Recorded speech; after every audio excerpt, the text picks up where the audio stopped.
Hey everybody, welcome back to Mud and Rust Workshop. Today we're going to be looking at our Polaris pool cleaner. We are having some issues with it. We've had issues with it for years, but we're actually going to fix it today by replacing the main body.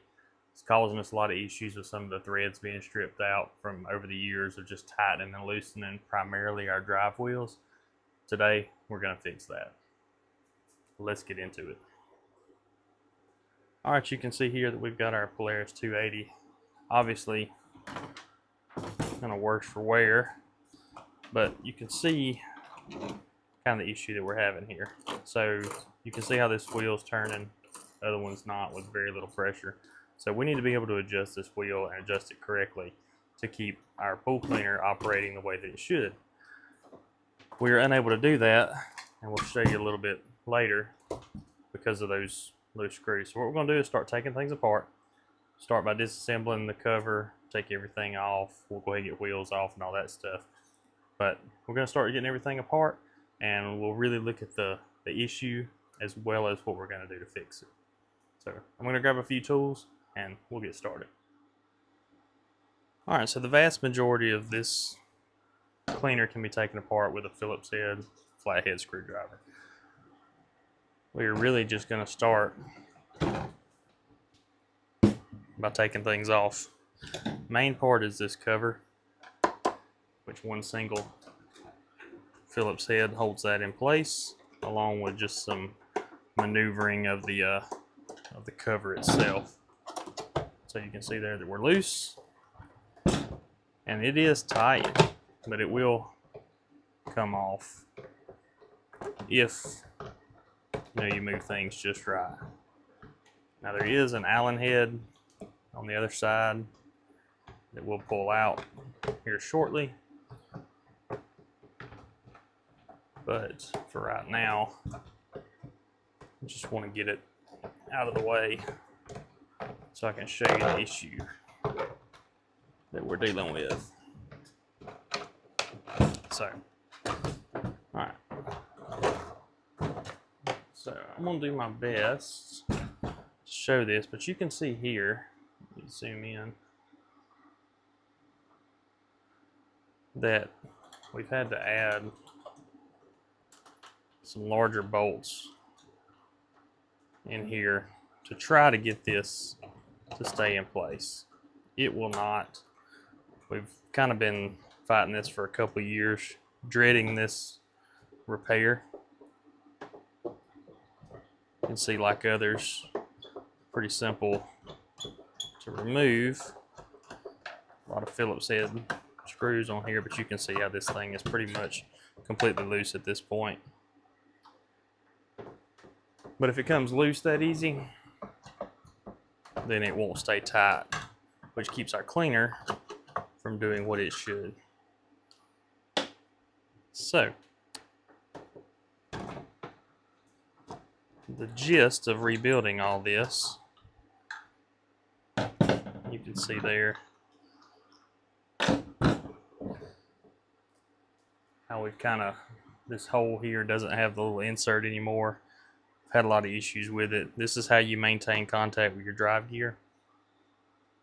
Since we're unable to keep that tensioned, we're unable to stay on our drive gear, which keeps us from driving. So let's go ahead and start taking everything else apart. I'm not gonna go through this step by step, but essentially I'm gonna get this cover completely off, start removing these screws. If I get something more complicated, we'll stop and I'll show you guys. Alright, so when I say the body, what I mean is what Polaris calls the frame. You can see here it's K145 is the part number. I did pick this up off of Amazon. I'll put a link down below so that you can pick one up if you'd like. But we're going to open this up, take a look inside.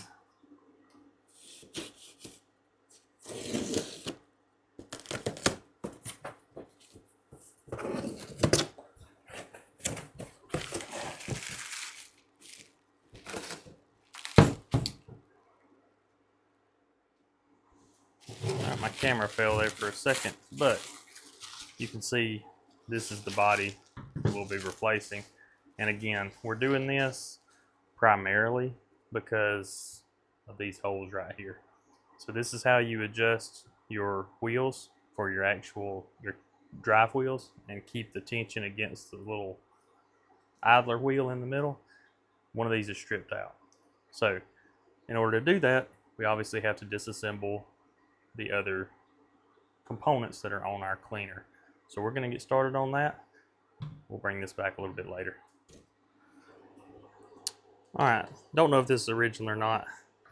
Mine's a 1/4 inch. Honestly, not even 100% sure what that does. It does make getting that off a lot easier.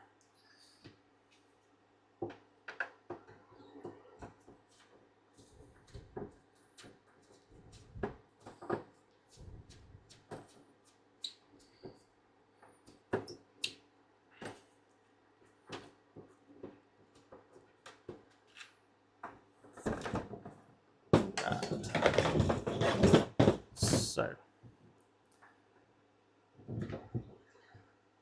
now you're gonna see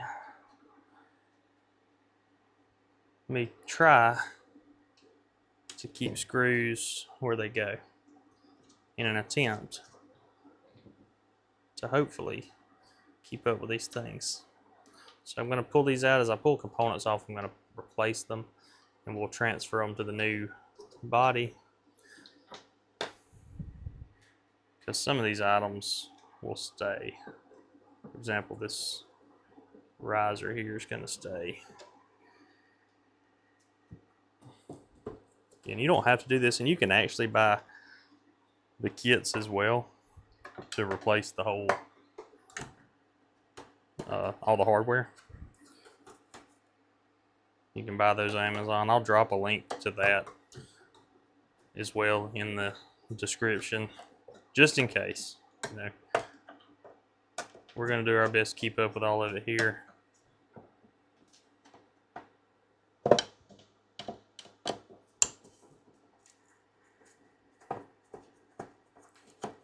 But things happen. You know it, I know it.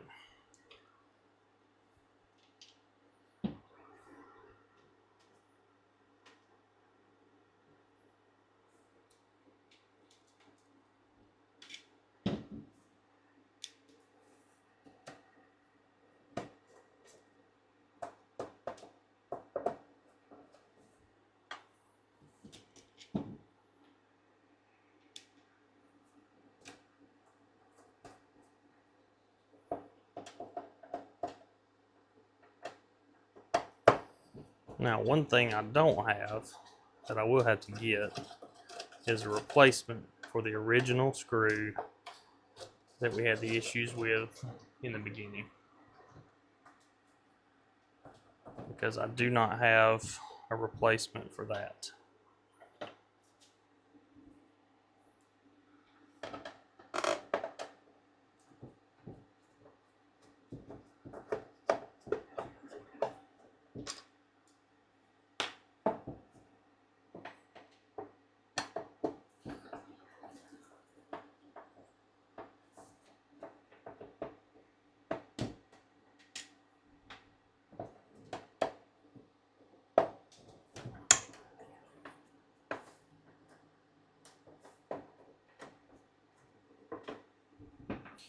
So you can see here we kind of uncovered the propeller, for lack of a better term, that keeps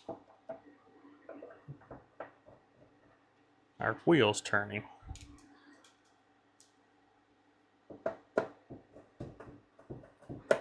Again, these are all replaceable, rebuildable. You can buy all the parts for these, which is why we're here today doing this instead of spending $600 or $700 on another one, because these are rather expensive, surprisingly, for what you get. But this one is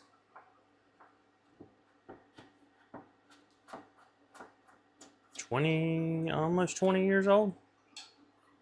So it's been around, I would say the block, but it's been around the pool quite a bit.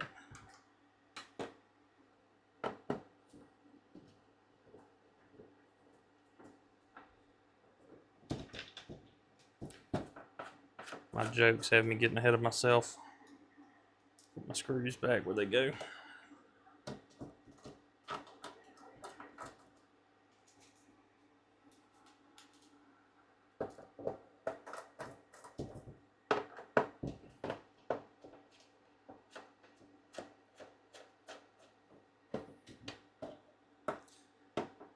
For reference, most of these screws are super short, so it's not a whole lot of work to get them out. And normally, if I was doing something like this, I'd be using my little impact driver, but with the plastic, the fact that it's been in a pool for 20 years, saltwater pool at that too, that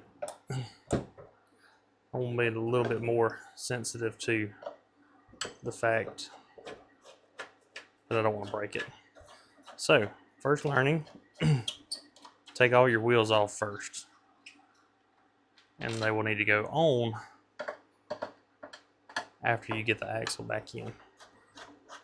Since the single wheel also drives, it has a gear on it too.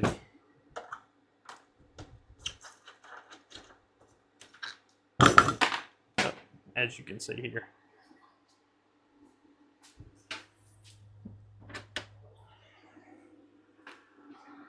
Our first dropped part.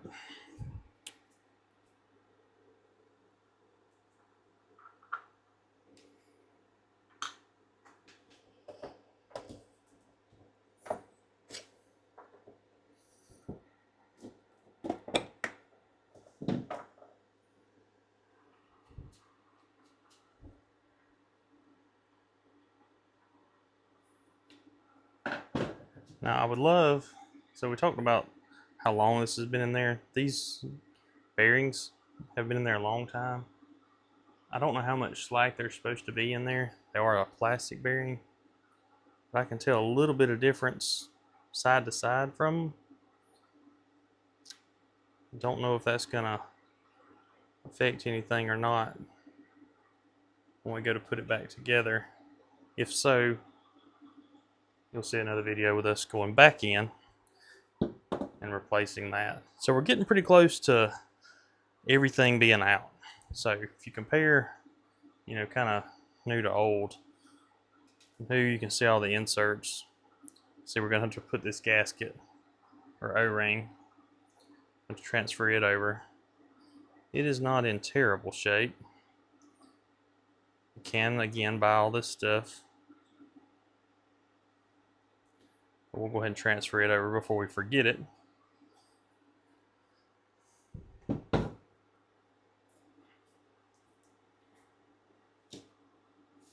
Now, we do still have our wheel and the components from the bottom to replace. So the bottom we are not replacing. Again, this is just the top, not the bottom. So the bottom has 2 Phillips head screws. And that should, I believe, separate the top and the bottom halves.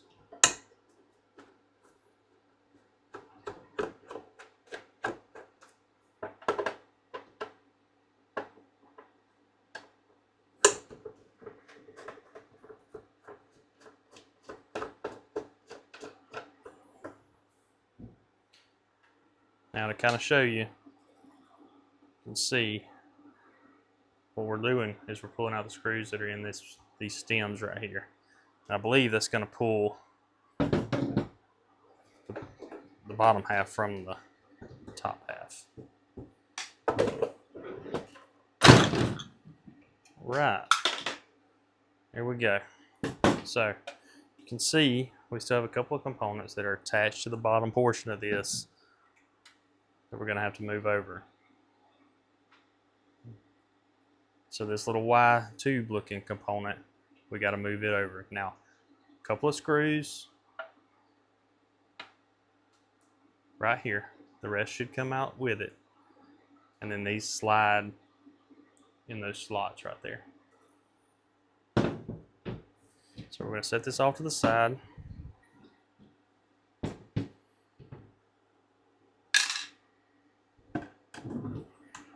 Remove these last couple of screws.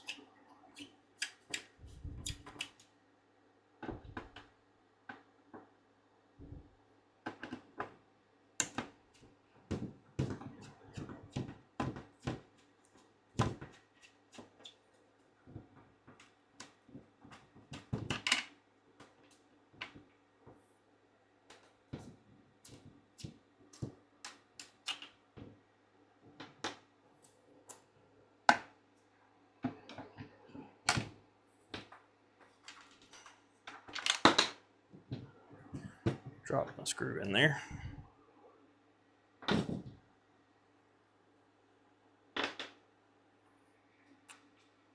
Alright, then the last two pieces should be these jets that spray water up into the bag. We may have to do a little prying here. Going to be very careful. No, we're going to get it by hand. Just kind of wiggle it back and forth a little bit. Work it out of those slots. And don't forget this O-ring. So, we've got the part that we're taking out completely disassembled. Really, it's just a matter of reversing everything that we did.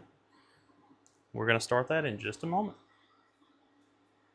Alright everybody, we are back and we're going to start reassembling.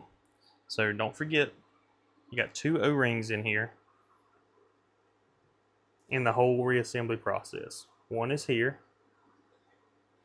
as we're reattaching this Y pipe.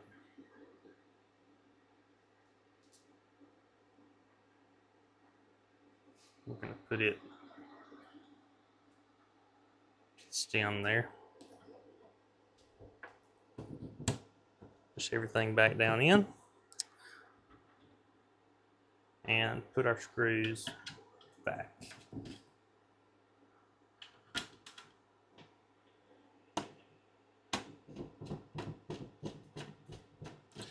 Now fortunately, we put most of our screws back in the body. Now these two screws, along with a couple of more on top, are a longer screw than most of the screws we've come across for the body itself.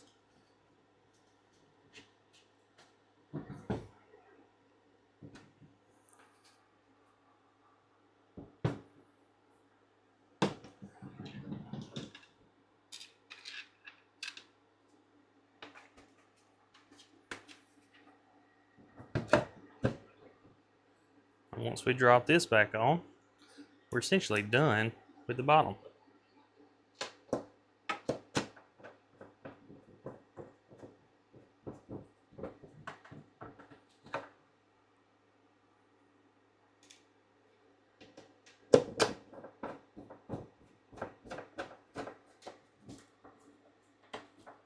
We'll get started on the top in just a second. I'll be right back. Alright, now that we got the bottom reassembled, we'll start working on the top. So if you remember, the last thing that we took out, other than the bottom obviously, was the axles. We need to get those back on before we start reassembling the wheels. So we'll drop that back in. 4 screws.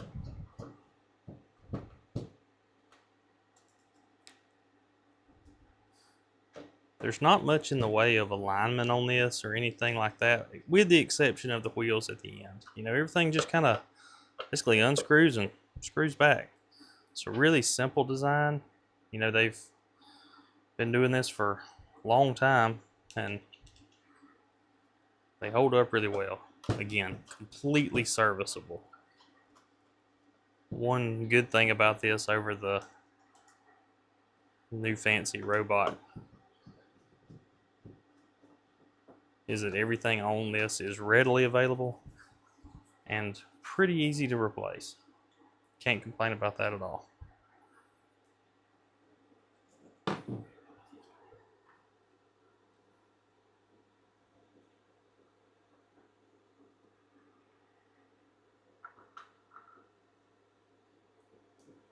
So I do think I lost a washer somewhere there. There it is. Alright, so you got to pay attention to the wheels a little bit, not much. You can see the slots. They're meant to be where we can turn them over. Again, very serviceable. You're going to make sure that your drive gear engages with those teeth in that opening. And that's how you're actually going to, I say align, but that's where your adjustment is.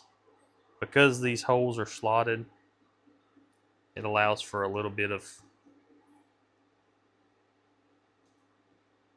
alignment with the gears. So you can see this thing is offset from where the axle is. When you put it back together, you should have the gear close to the axle. If you were to turn it the other way, like so, you're not going to be able to put it on. So again, super serviceable, super easy to work on. Whoever designed this did a fantastic job of being able to work on it with simple tools, as well as keeping you from messing up. Just like these screws, you know, you can't even install this the wrong way. So we're going to get our screws started, then we'll worry about the tension on the drive gear. So we're just going to get it a little bit tight, just enough to be able to make sure we are engaged with the gear on the inside of the wheel.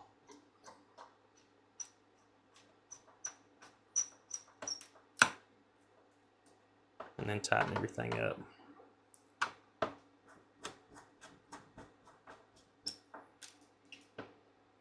Now, before I go away from this, you can see we're going to turn this, make sure that we're engaged real well. So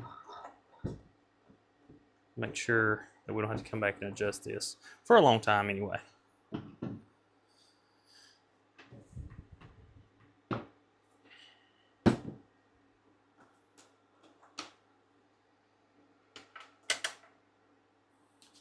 So now is where our handy dandy template comes in handy.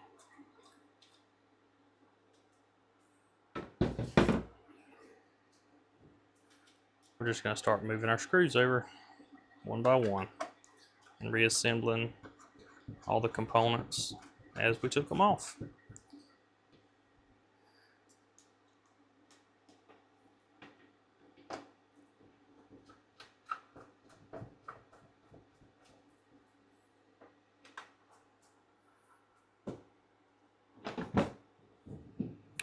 Again, remember, when we get ready to do this, put it back, there's going to be a O-ring that goes in there.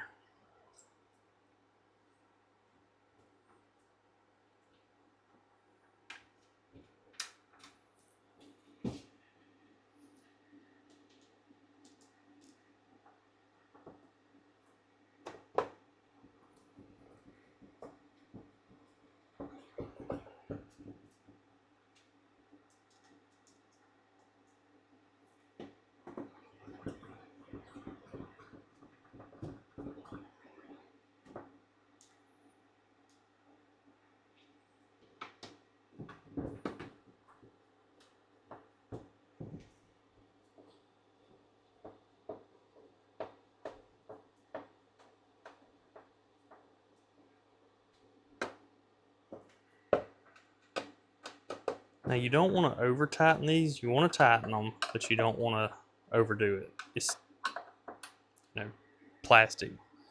The inserts are not in there super strong, which is how we got in this mess to begin with. Again, don't forget the O-ring on the post. Now these are a couple of the longer bolts.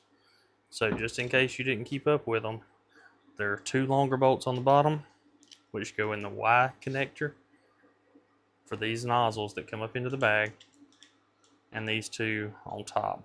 The rest are short. So just in case you didn't keep up with them, the ones in the axles, not the axles, I'm sorry, the ones for the wheel, they are a little bit longer as well. So the longest ones, let's see here, then you have a little bit shorter, not much shorter, but a little bit shorter, that go on the wheels, and then the really short ones go basically everywhere else.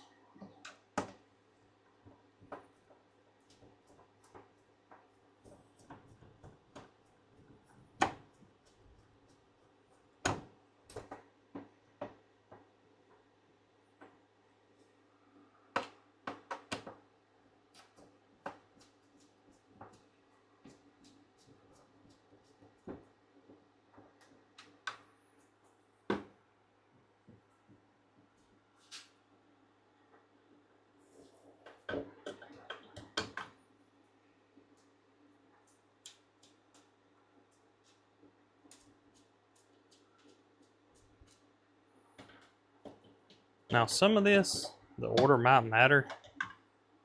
Most of it, I don't believe it does. So the order, the order in which you put stuff back together. As long as it physically goes back on there, I'm putting it back, I think, kind of sort of close to what I took it off.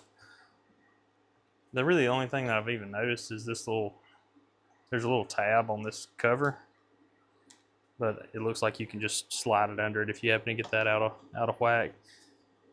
You gotta kind of reassemble everything, and that goes on after the axle, but it's basically it. Not much there in the way of having to put anything back in any certain order.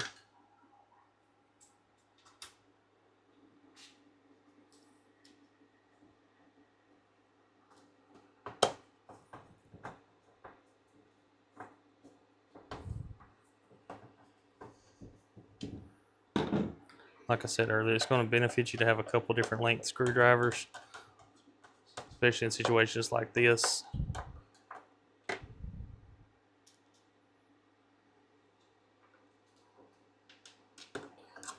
So not a big deal.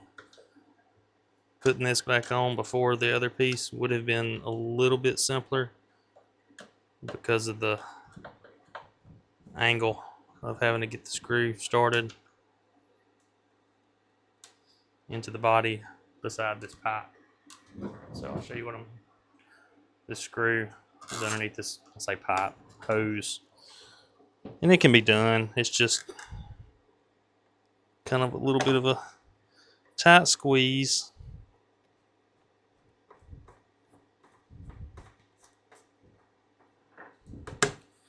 But again, nothing that can't be done and taken care of.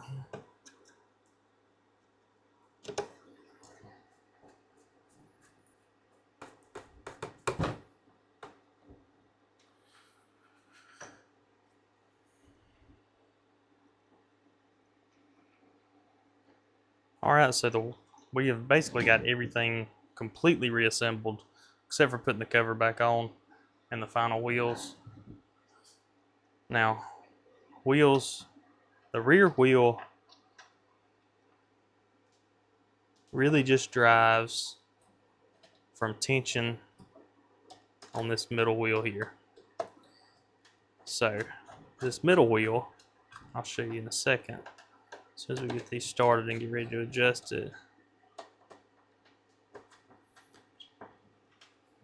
Middle wheel spring loaded. So you adjust this to keep tension on the rear wheel because that's the only way it's driven.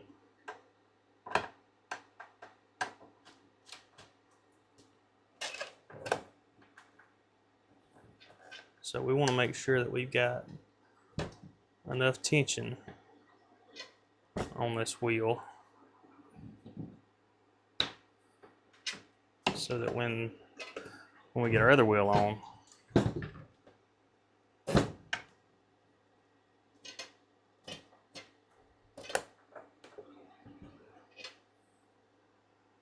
it stays in contact.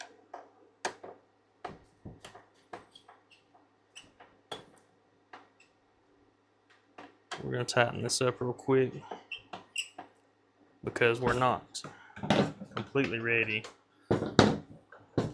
because we have to install the other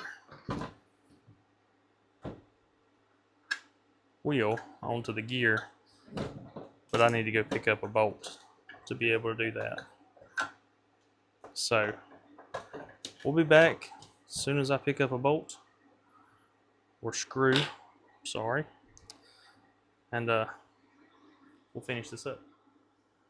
Alright, so at our local parts house, we didn't have quite the right selection of screws. So the one that we need is a 1032 machine screw that is 7/8 of an inch long. All that we had was a 1 inch available to us, so what we're going to do is put a nut on there, because my concern is that, as you can see, these are solid on the bottom.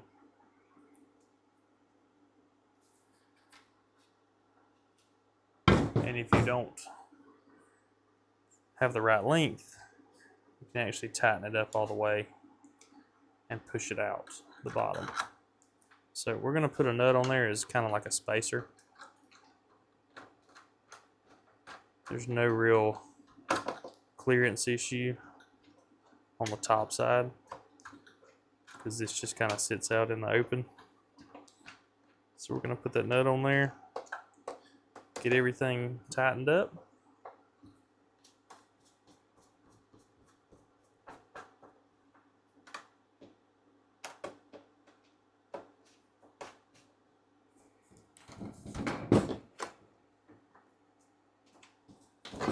Get where we have some tension.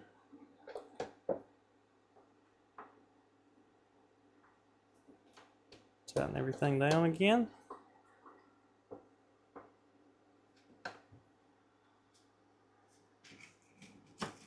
And then we'll finish assembling. Putting the cover back on, putting the hook and the hose back up, putting our adjustment screw back in, our float, and we will be ready to try this thing out. So it's already dark, so we will be finishing this up tomorrow, where we'll show you how well it does.